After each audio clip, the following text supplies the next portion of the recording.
Aktres na si Katrina Halili, aminadong ayaw matulad sa kanya ang kanyang anak na si Katie pagdating sa pag-ibig.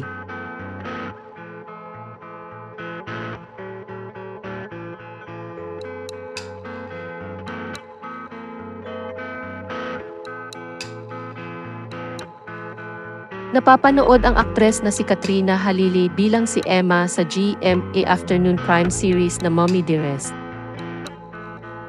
Kasama niya sa naturang serye sina Camille Prats at Shane Sava. Naging bisita si Katrina sa programang Fast Talk with Boy Abunda nitong Lunes, February 24, 2025, at doon ay ibinahagi niya ang leksyong maibibigay niya sa kanyang anak na si Kitty pagdating sa pag-ibig.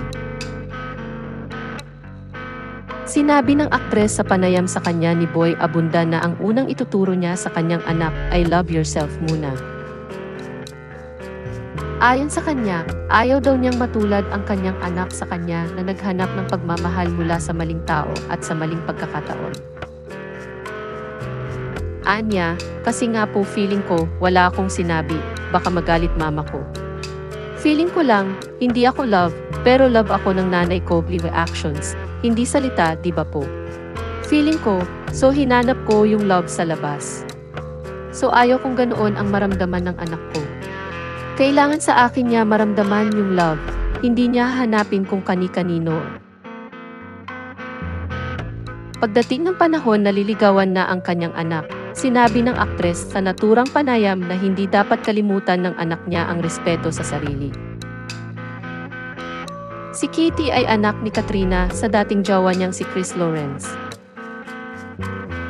Nauna nang sinabi noon ni Katrina na may co-parenting setup sila ni Chris. Samantala, tinanong siya ni Tito Boy tungkol sa lagay ng puso niya. Matipid at natatawang sagot ng aktres, inspired lang ako. Masaya. Masaya lang. Pero nang tanungin kung nais ba niyang maging tahimik na muna ang kanyang puso, sabi niya, yes. Ayon na nga Tito Boy, masaya. Isang taon na ang nakararaan nang pumanaw ang jowa ni Katrina Halili na si dating Lanao del Sur Vice Mayor Jeremy Giap dahil sa sakit sa puso. Sa panayam sa kanya sa GMA Integrated News interviews ay inihayag ng aktres na kailangan niyang mag-move on dahil pangarap niyang magkaroon ng pamilya at magkaroon ng katuwang kay Kitty.